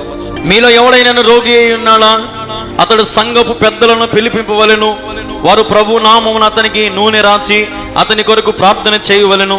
విశ్వాస సహితమైన ప్రార్థన రోగిని స్వస్థపరుచును. హల్లెలూయా. రోగిగా ఉన్నావా? అయితే ఎవరిని పిలిపించుకోవాలంట? సంఘ పెద్దలు ఇప్పుడు ఎట్టున్నారు? ఇప్పుడు మింగుదామని ఉండరు చర్చిలో. ఈడేమో దేవుడు ఏం చెప్తున్నాడు? పాపం సంఘ పెద్దలను పిలిపించుకొని ప్రభునామమున ఏం చేయాలంట? ప్రభునామమున ఆ రోగికి నూనె రాచి అతని కొరకు ఏం చేయాలంట? ఈ సంఘ పెద్దలకు ప్రార్థనే రాదే, ప్రార్థనకే కూర్చోరే సంఘ పెద్దలు. ప్రార్థనకు రాదు, ప్రార్థనకు కూర్చోరు, ఒక పాట రాదు, ఒక రాగం రాదు. ప్రియ దేవుని బిడ్డలారా, దేవుని వాక్యం సెలవిస్తుంది, సంఘ పెద్దలారా తీర్పు చెప్పాలా దేవునికి. మీరు ఏ సంఘాలలో ఉన్నా, ఏ సంఘాలలో, ఏ డినామినేషన్లో ఉన్నా, మీరు సిఎస్ అయినా, టీసీసీ అయినా, మీరు పెంతెకోస్తు అయినా, ఓసన్ అయినా, మీరు ఇండిపెండెంట్ సంఘాలు ఎవరైనా సరే సంఘ పెద్దల ద్వారా దేవుడు గొప్ప కార్యాలు చేస్తాడంట. హల్లెలూయా. సంఘ పెద్ద అంటే ఏదో ఒక మర్యాద గౌరవమో కాదు. సంఘ పెద్ద అంటే నేను మా కుటుంబాలకు పెద్ద అని కాదు. సంఘ పెద్ద అంటే నీవు ప్రార్థన చేస్తే రోగికి స్వస్థత రావాలా. నువ్వే రోగాలతో పడి చచ్చిండవు. సంఘ పెద్దలు ఎట్టబడినారు? రోగాలతో. సంఘ పెద్దలే రాజకీయాలతో. సంఘ పెద్దలే ఏంది ఇది పాడులోకం. అందుకే దేవునికి కోపం వచ్చి ఏం చేసినాడు ఆయన మందిరంలో? ఏం చేసినాడు ఆయన మందిరంలో? కోపం వచ్చి, నా దేవుని మందిరాన్ని మీరు వ్యాపారముగా మారుస్తున్నారు అని వాటన్నిటిని ఏం చేసినాడు దేవుడు? చెల్లా చెదురు చేసినాడు. జాగ్రత్త, నీ జీవితం కూడా చెల్లా చెదురు అయిపోతుంది. చెట్టుకొకరు పుట్టకొకరు అయిపోతారు. దేవునితో ఆడుకుంటే వేర్లతో సహా దేవుడు పెకిలింపజేస్తాడు. జాగ్రత్త. సంఘ పెద్దలారా దేవుడు హెచ్చరిస్తున్నాడు. రోగి ఉన్నవాడు ఎవరైనా సరే నిన్ను అడిగితే నువ్వు ప్రార్థన చేయాలా. పాస్టర్ కాదు చేయాల్సింది, పాస్టర్ కాదు ప్రార్థన చేయాల్సింది వాక్యం చెప్పినట్టుగా. కానీ ఇప్పుడు ఏమైపోయిందంటే సంఘ పెద్దలు లేక, సంఘ పెద్దలకు చేతగాక, సంఘ పెద్దలు లోకంలో కలిసిపోయినారు కాబట్టి ఇప్పుడు పాస్టర్ దాన్ని తీసుకొని తలల మీద చేయి పెట్టి నూనె రాసి ప్రార్థన చేస్తున్నాడు. కానీ అస్సలుగా ఎవరు చేయాలంటే సంఘ పెద్దలు చేయాల. ఈరోజు సంఘ పెద్దలు అంటే ఏదో నేను ఆ చర్చికి సంఘ పెద్దన్నా ఏమనుకున్నావునా, నేను చెప్పినట్టే పాస్టర్ కూర్చుంటాడు, లేయంటే లేస్తాడు. నిన్ను కూడా దేవుడు లేపుతాడు. కూర్చుంటే నిన్ను కూడా లేపుతాడు. లేపినప్పుడు అప్పుడు నువ్వు ఏడబోయబడతావు. ఏమనుకుంటున్నారు కొంతమంది సంఘ పెద్దలంటే? ప్రియ దేవుని బిడ్డలారా, దేవునికి ఇవే కోపం వచ్చేది, ఇవే దేవునికి బాధ కలిగించేది. దేవుడు చెప్తున్నాడు, సంఘ పెద్దలారా మీరు ప్రార్థన చేయనప్పుడు ఆ రోగికి స్వస్థత కలుగును. చేతిలో బైబిల్ ఉండాలి సంఘ పెద్ద చేతిలో బైబిల్ ఉండి ఆ గ్రామాన్ని, ఆ పట్టణాన్ని కదిలించాల. సంఘానికి రండమ్మా, విశ్వాసంలో బలపడండి, మీ కుటుంబంలో కుటుంబ ప్రార్థన పెట్టించుకోండి అని సంఘ పెద్ద చెప్పాలా. సంఘ పెద్ద ముందు ఉండాలా, సంఘ పెద్ద బలముగా ముందుకు తిరగాల. అంత ఆసక్తి సంఘ పెద్దలలో ఉండాల. సంఘ పెద్దలు ఈరోజు అటువంటి ఆసక్తి మీలో ఉన్నట్లయితే దేవుడు తప్పకుండా మిమ్మల్ని దీవించునుగాక. హల్లెలూయా. ఒకవేళ నీలో ఆశలు, నీలో కోరికలు, నీలో తలంపులు, మీలో ఏవైనా సరే దేవుని డబ్బుని తినాలా, దేవుని సన్నిధిలో కుంభకోణం కొట్టాలనుకుంటే మాత్రం దేవుడు మిమ్మల్ని కూడా కుంభకోణం కొడతాడు. కుంభస్థలం పగిలిందనుకో అయిపోయి మన జీవితము నేలమట్టం అయిపోతాం. ప్రియ దేవుని బిడ్డలారా, ఈ రోజున దేవుడు చెప్పినట్టుగా విశ్వాసులుగా జీవించండి, సంఘ పెద్దలుగా జీవించండి, దైవ సేవకులుగా జీవించండి. దేవుడు చెప్పినట్టుగా దేవుడు ఏ రీతిగా అయితే మాట్లాడుతున్నాడో ఆ రీతిగా మన జీవితాన్ని బాగు చేసుకుంటే దేవుని సన్నిధిలో పరిపూర్ణత, దేవుని సన్నిధిలో ఆరోగ్యము, దేవుని సన్నిధిలో చేరిన ప్రతి ఒక్కరికి కీర్తి చేత, ఆస్తి చేత, అంతస్తుల చేత, మర్యాదల చేత, సమస్తం అన్నిటినీ కూడా దేవుడు మేలుల చేత నింపుతాడు. ఈ రోజున ఏ ఒక్కరవ పొరపాటు జరిగినా అందరం బాధపడాల్సి వస్తుంది. కాబట్టి ఇంజన్ ముందు పోతా ఉంటుంది. ఒకవేళ ఇంజన్ ఆగిపోయింది అనుకో, ట్రైన్ అంతా ఏమైపోతుంది? పోతుందా? ముందుకి పోదు. 100 పెట్టెలున్నా కూడా ఏం కావాల్సిందే? ఆగిపోవాల్సింది. ఈ రోజున మన జీవితంలో దేవుని విషయంలో మనం కూడా యేసు ప్రభువును ఒక ఇంజన్గా మనం పెట్టుకొని, ప్రభువా నేను ఒక భోగినైతా, నన్ను నడిపించు, నువ్వు ఎక్కడికి తీసుకెళ్ళినా సరే అక్కడ నేను నీకు సాక్షిగా బ్రతుకుతా, నీకోసం జీవిస్తావు ప్రభువా అని ప్రభు సెలవిచ్చినట్టుగా మనం జీవిస్తే దేవుడు ఘనమైన కార్యాలు మన జీవితంలో జరిగిస్తాడు. ఈ రోజున దేవుడు నీ జీవితంలో ఘనమైన కార్యాలు జరిగించాలంటే, దేవుడు నీ జీవితం రోగంను బాగు చేయాలంటే అందరూ కూడా సెటరేట్ కావాలా, అందరూ కూడా ఒక కొలిక్కి రావాలా. అప్పుడే దేవుడు కార్యాలు కల్లారా మనము చూడగలుగుతాం. లేదంటే ఈయన శాపాల చేత, దోషముల చేత, అతిక్రమముల చేత మన జీవితాలు మనమే పాడు చేసుకుంటున్నాం. చూడండి, ఒక మాట గల్తీలు రాసిన పత్రిక 5వ అధ్యాయం 4వ వచనంలో ఒక మాట ఉంది, మళ్ళీ ఒకసారి చదువుదాం. అది, మీలో ధర్మశాస్త్రం వల్ల నీతిమంతులని తీర్చబడి వారెవరో వారు క్రీస్తుల నుండి బొత్తిగా వేరు చేయబడి ఉన్నారు, కృపలో నుండి తొలగిపోయి ఉన్నారంట. ఈ రోజున చాలా మంది, నేను చెప్పేది అదే, తొలగిపోతారు. నేను దేవుని నమ్ముకున్నా, నేను యేసు ప్రభుని నమ్ముకున్నా, అన్నీ చేస్తా, ఓయమ్మ మేము ఉండేది ఆ మతమే, మేము నమ్ముకున్న ఆ మతమే, యేసు ప్రభు మతం అనుకోవడం కాదు. దేవుడు అంటున్నాడు, మీరు ఉండాల్సింది క్రీస్తులో ఉండాలి, క్రీస్తు అడుగుజాడల్లో మీరు ఉండాలి, క్రీస్తు చెప్పిన బోధలో మీరు ఆ బోధ ప్రకారం మీరు జీవిస్తే మీరు తొలగించబడరు. లేదంటే మిమ్మల్ని దేవుడు ఏం చేస్తాడంట? తొలగింపజేస్తాడు. కాబట్టి ఈ మాట జ్ఞాపకం చేసుకొని, ఈరోజు చాలా మందికి దేవుని వాక్యం నచ్చదు. ఎందుకు నచ్చదు చెప్పండి? దేవుని వాక్యం ఎందుకు నచ్చదు? పాపం బయట పెడుతుంది కాబట్టి. ఏం పెడుతుంది? పాపం బయట పెడుతుంది, పాపాన్ని ఖండిస్తుంది, పాపం చెయ్యాకంటది. కాబట్టి వాక్యము నచ్చదు. అదే ఉదాహరణకి ఇప్పుడు బయట ఒక పెద్ద స్టేజీ కట్టి ఎస్పి బాలసుబ్రహ్మణ్యాన్ని లేదంటే సునీతను వాళ్ళని తెచ్చి డ్యాన్సులు పాటలు పాడించి జబర్దస్తులను పిలిపించి స్కిట్ వేయించినాం అనుకో, 10 ఊర్లు వచ్చి ఉంటాయి. ఈయన్నే ఒక పబ్లిసిటీ కూడా అవసరం లే, మనల్ని ఫోన్ చేస్తారు, అరే కల్లూరికి రాని పొద్దు పెద్ద ప్రోగ్రాం, ఓయమ్మా వాళ్ళు వచ్చినారు, వీళ్ళు వచ్చినారు. అందరికంటే గొప్పవాడు ఎవడు? యేసయ్య నామములో శక్తి. కాబట్టి ప్రియ దేవుని బిడ్డలారా, యేసు ప్రభుకు నువ్వు మంచిగా యేసు ప్రభువుని నమ్ముకుంటే నీ జీవితం కూడా దేవుడు మంచిగా మారుస్తాడు. ఒకవేళ నీ దేవుణ్ణి నమ్ముకోకుండా దేవుని వాక్యాన్ని నువ్వు వ్యతిరేకిస్తూ దేవుని వాక్యాన్ని ఖండిస్తే నీ జీవితం చాలా నష్టపోతావు. కాబట్టి ఈరోజు దేవుని వాక్యం విన్న నీవు నిజాయితీగా నీ పాపాన్ని ఒప్పుకో, నిజాయితీగా నీ పాపాన్ని విడిచిపెట్టు, పాతవి రోతని వదిలేసి కొత్త జీవితాన్ని ప్రారంభించు, కొత్త అలవాట్లు, కొత్త జీవితాన్ని ప్రారంభించు. అప్పుడు దేవుడు నిన్ను తొలగిపోనీయడు, దేవుడు నిన్ను భద్రపరుస్తాడు. తప్పిపోయిన కుమారు లాంటి బుద్ధి నీలో ఉందేమో తీసివేసుకో, సంసోన్ లాంటి బుద్ధి నీలో ఉందేమో తీసివేసుకో. నీలో ఎటువంటి చెడు నడకలు, చెడు క్రియలు, చెడు ఆలోచనలు ఎటువంటివి ఏ ఉన్నా సరే వాటన్నిటిని తీసివేసి, దేవా నేను రోగి అయి ఉన్నాను, నన్ను స్వస్థపరచు. దేవా, నేను కష్టంలో ఉన్నాను, నాకు సహాయం చేయి. ప్రభా, నేను నష్టాల్లో ఉన్నాను, నా వ్యాపారాన్ని డెవలప్ చేయి ప్రభువా. ప్రభా, నాకు గర్భబలం లేదు, నాకు గర్భఫలం చేయి ప్రభు అని విశ్వసించు ప్రతి వానికి నీతి అనే కవచమును దేవుడు ఇస్తాడు.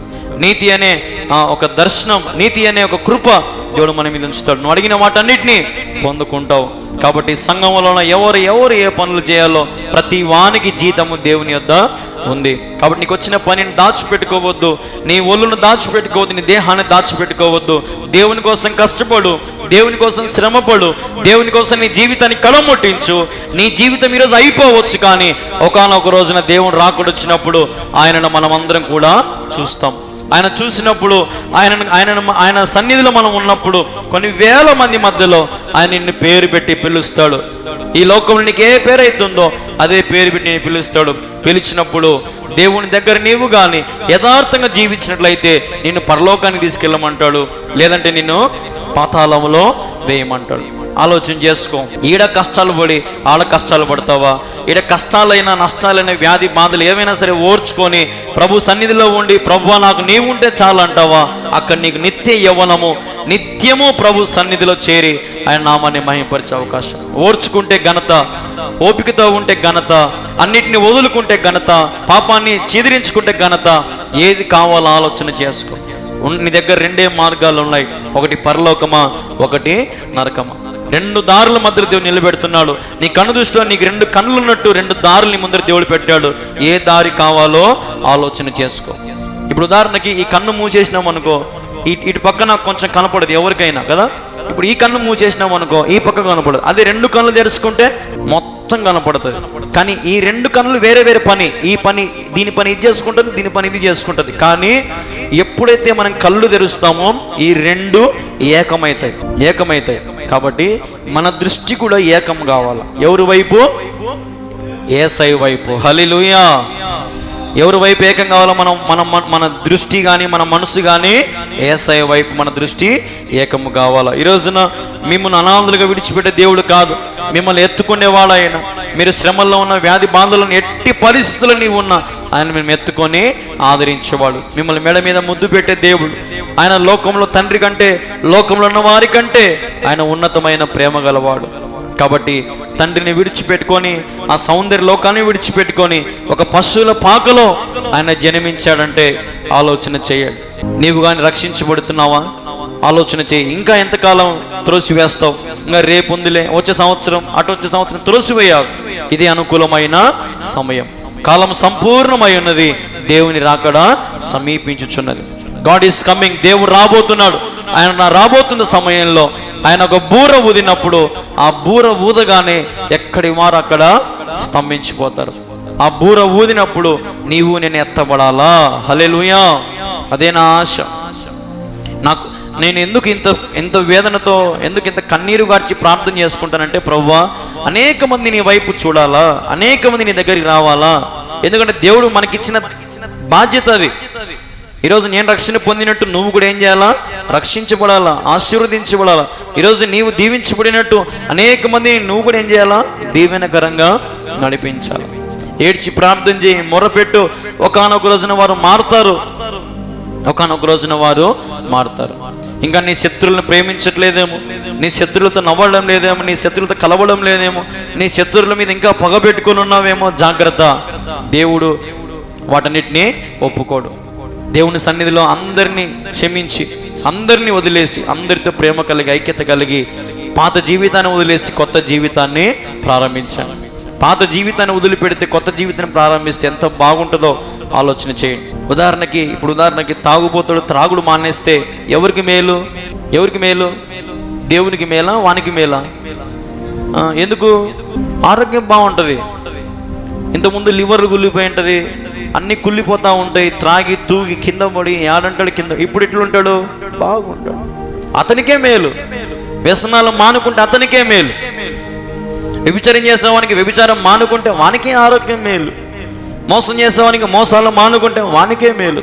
దొంగతనం మానుకుంటే అతనికే మేలు. ఎందుకంటే దేవుడు పుష్టిగా, నిన్ను సమృద్ధిగా, సంతోషంతో నింపడానికి ఆయన అవకాశం ఇస్తున్నాడు. అన్నిటిని వదులుకో.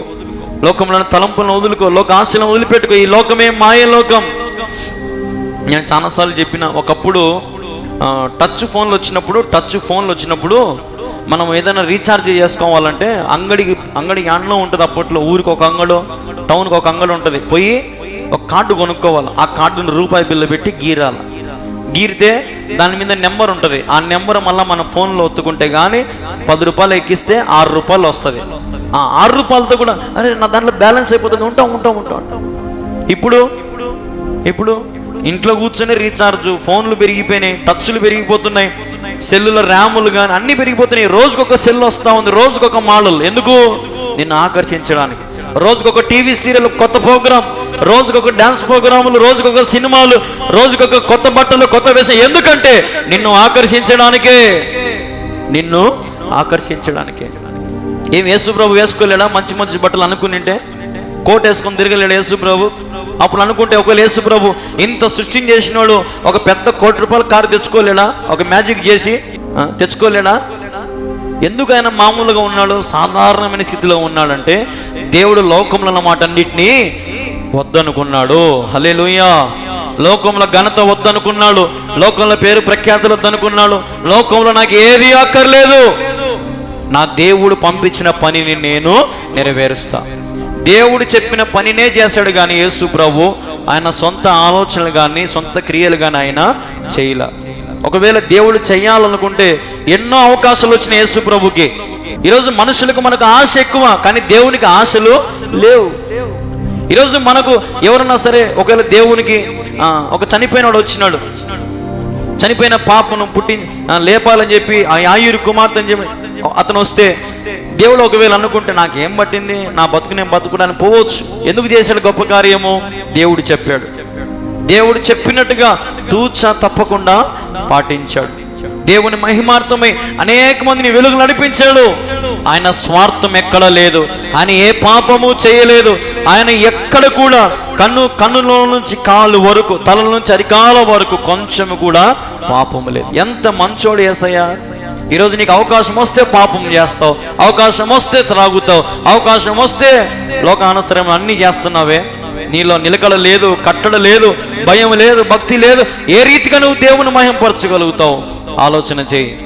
భయభక్తులు గల వారు ధన్యులు, వారికి నేను సమస్త మేలుల చేత నింపేదను. ఈరోజు భయభక్తులు కలిగి నీవు నిలబడితే దేవుని జీవితాన్ని సువర్ణమయముగా సంతోషంతో ఆయన నింపుతాడు. దేవుని బిడ్డలారా, ఈరోజు దేవుడు ఎక్కడ కూడా పాపం చేసినట్టు లేదు. కానీ ఈరోజు మనం అనేకమైన పాపముల చేత, మనం వ్యసనాల చేత, అలవాట్ల చేత ఆకర్షించబడతా ఉన్నాం. రోజు రోజుకి ఈ వలలో కూరుకుపోతూ ఉన్నాం, ఊబిలో కూరుకుపోతూ ఉన్నాం. దేవుని అడుగు, ప్రభువా నేను ఊబిలో కూరుకుపోతున్నాను, నా చేయి పట్టి నన్ను పైకి లేవనెత్తు. నన్ను పైకి లేవనెత్తితే నా స్థితిగతులు మారిపోతాయి. దేవునికి మనం అడిగితే ఆయన నీ జీవితంలో గొప్ప కార్యాలు చేస్తాడు. యాయిరు వచ్చి అడిగినప్పుడు నాకు పనుంది పోయా, నేను మళ్ళీ వస్తాపో అన్నాడా? పిలిచగానే పోయినాడు. వస్తాను పద యాయిరు, పద మీ ఇంటికి వస్తా పద. పొట్టి జక్కయ్యను చూసి, జక్కయ్యరా మీ ఇంటికి పోదాం కదా. జక్కయ్య ఏం అడగల, దేవా నా ఇంటికి రా అని. కానీ జక్కయ్యను చూడుగానే దేవుడు ఏమన్నాడు? నువ్వు దిగిరానైనా ఈ రాత్రి నీ ఇంట్లో. నీ మనసు దేవునికి తెలుసు. నువ్వు దేవుని కోరుకుంటున్నావో సైతాన్ని కానీ కోరుకుంటున్నావో, నీ జీవితము, నీ దేహము సమస్తం నిలువెల్లా ఆయన దగ్గర రెడీగా ఉన్నాయి అన్నీ. అవన్నీ కొట్టివేయబడాలంటే యేసు రక్తము ద్వారానే. కొట్టివేయబడాలంటే దేని ద్వారా? యేసు రక్తం ద్వారానే. యేసు రక్తం ప్రతి పాపమును కడిగి పవిత్రపరచును. హల్లెలూయా, హల్లెలూయా. ఈరోజు యేసు రక్తం నీ మీద ప్రోక్షించబడితే రాసినవన్నీ కూడా దేవుడు ఏం చేస్తాడు? చించి పక్కన పెడతాడు. నువ్వు కానీ ఇంకా రక్షణ పొందకుండా పోస్ట్ పోన్ చేసుకుంటూ రేపులే, ఎల్లుండిలే, రే సంవత్సరం, అటు సంవత్సరం, పిల్లలు పెద్దగానే వాళ్ళు ఇల్లు లేని పోస్ట్ పోన్ చేసుకుంటూ పోయినావు అనుకో, నీ జీవితం ఎప్పుడు ముగిస్తుందో. హఠాత్తుగా మన జీవితం ముగించినప్పుడు ఆ పేపర్లన్నీ ఉంటాయి, ఒక్కటి కూడా కొట్టివేయబడదు. దేవుని కాడికి పోతే తీర్పు దినాన్ని నువ్వు ఎక్కడికి పోతావు? నరకానికి పోతావు. కాబట్టి ఇదే అనుకూలమైన సమయం, ఇదే రక్షణ దినం, ఇదే రక్షణ దినం, ఇదే మారు మనసు దినం. నేడు యేసు ప్రభువుని నమ్ముకో. నీ జీవితం ఎటువంటి స్థితిలో ఉన్నా దేవుడు నీ జీవితాన్ని బాగుపరుస్తాడు. దేవుని జీవితాన్ని బాగుపరచాలంటే నీవు కానీ ప్రభుని అడిగితే, అడుగుడి మీకు ఇవ్వబడును, వెతుకుడి మీకు దొరుకును, తట్టుడి మీకు తీయబడును. అడగండి, వెతకండి, తట్టండి, దేవుడు మీకు కావలసిన సమస్తం అన్నిటిని కూడా మీ పాదాల చెంత దేవుడు నిలబెడతాడు. నిలబెడతాడు. అడుగుతేనే, ఖచ్చితంగా ఉంటేనే, యథార్థంగా ఉంటేనే, నీతిమంతునిగా ఉంటేనే దేవుడు మేలులతో నింపుతాడు. నేను దినమున ఒక పాస్టర్ అయినా నాకు ఫోన్ చేసినాడు, అన్నయ్య నేను దాదాపుగా 18 సంవత్సరాల నుంచి సేవలో ఉన్నాను అన్నయ్య, నేను 18 సంవత్సరాల నుంచి సేవలో ఉన్నాను, కానీ నిజంగా చెప్తున్నాను అన్నయ్య, నా దేవుడు నాకు కారు లేకపోయినా, ఇల్లు లేకపోయినా, నాకు దేవుడు మందిరం ఇచ్చినాడు, ఉండడానికి ఒక ఇల్లు ఇచ్చినాడు, నాకు భార్య ఉంది, పిల్లలు ఉన్నారు, నేను ప్రతిదినం భయపడతానయ్యా, ఈరోజు ఎట్ట చేయాలా, ఇంట్లో కూరగాయలు కొనికి డబ్బు లేదే, పేద సంఘం అన్నయ్య నాది, ఏం చేయాలని భయపడతా ఉంటాను అన్నయ్య. కానీ దేవుడు నా జేబులో ప్రతిరోజు 100 రూపాయలు ఉంటుంది అన్నయ్య. ఎంత ఉంటుందంట ఆయన జేబులో? ఎంత ఉంటుందంట? 100 రూపాయలు ఉంటుందంట. చాలా 100 రూపాయలకి ఒక రోజు జరగదా? చూడండి దేవుడు ఎట్లా తృప్తి ఇస్తాడో. 1000, 2000 ఏడా ఆయన. నీకు రోజు గడిచిందా లేదా? నీకు సహాయం వచ్చిందా లేదా? నువ్వు సంతోషంగా ఉన్నావా లేదా? నిజంగా అటువంటి మాటలు విన్నప్పుడు నాకు కూడా అనిపించింది, అవును ప్రభువా, కరెక్టే, నువ్వు కూడా నా జీవితంలో అనేకమైన సార్లు నాకు తృప్తిని ఇస్తూనే వస్తున్నావు, నాకు అడిగినవన్నీ ఇస్తూనే ఉన్నావు, అందుని బట్టి నీకు స్తోత్రం. ఈ రోజున ప్రభువుని అడుగు, ఉన్నదాంతో తృప్తిపడు. గాల్లో మెడగట్టి, ప్రభు నాకు అది, నేను చచ్చిపోయేట్టున్నా, ఊబిలో ఉండా అంటే నేను చేసుకోమన్నానా అంటాడు దేవుడు. ఈరోజు నీ ఇష్టానుసారంగా నువ్వు ఎట్టంటే చేసుకో, నానా రకాల తిప్పలు పడి ఇప్పుడు దేవుని మీద పడితే దేవుడు ఏం చేస్తాడు? ఏమీ చేయడు. ప్రియ దేవుని బిడ్డలారా, పాపికి స్వస్థత, పాపికి రక్షణ చాలా ఇంపార్టెంట్. కాబట్టి పాపి రక్షించబడితేనే దేవుని రాజ్యంలో మనము చేర్చబడతాం. నీ పాపాలన్నింటినీ దేవుడు కొట్టివేస్తాడు. ఆయన రక్తము చేత నీ ప్రతి పాపమును కడిగి పవిత్రపరుస్తాడు. నీతి అనే రాజ్యంలో ఆయన నిన్ను చేరుస్తాడు. విశ్వాసం అనే పోరాటంలో నీ జీవితాన్ని పోరాడు, కడముట్టించు. దేవుడు తప్పకుండా ఆయన రాజ్యంలో నిన్ను జ్ఞాపకం చేసుకుంటాడు. ఒకవేళ నాకు ఈ లోకమే కావాలి, ఈ లోకంలో అన్నీ బాగున్నాయి, ఈ లోకంలో అందరి చందాలు బాగున్నాయి, ఈ లోకంలో అన్ని సమస్తం బాగున్నాయి అని అనుకుంటే మాత్రం నీవు నష్టపోతావు. చివరికి ఒక మాట చెప్పి నేను ముగిచేస్తాను. చాలామంది ఒక మాట నాకు 1 నెల 2 నెలల నుంచి ఒక బ్రదర్ ఫోన్ చేశాడు, ఒక పెద్ద ఆయన, అన్నయ్య తలకు రంగు వేసుకోవడం ఏమైనా తప్ప అని అడిగినాడు. తలకు రంగు వేసుకోవడం తప్ప అని అడిగినాడు. నేను చాలా ఆలోచన చేసి ఎట్ట చెప్పాలబ్బా సమాధానం, వేసుకోవచ్చు అన్నా అని చెప్పిన. వేసుకోవచ్చు. ఎట్లా చెప్పమంటారా? ఇప్పుడు మనం కాళ్ళకి ఏం వేసుకుంటున్నాము? కాళ్ళకి చెప్పులు వేసుకుంటున్నాం. ఎందుకు? 1 ఇంచన్న హైట్ పెరుగుతాం కదా.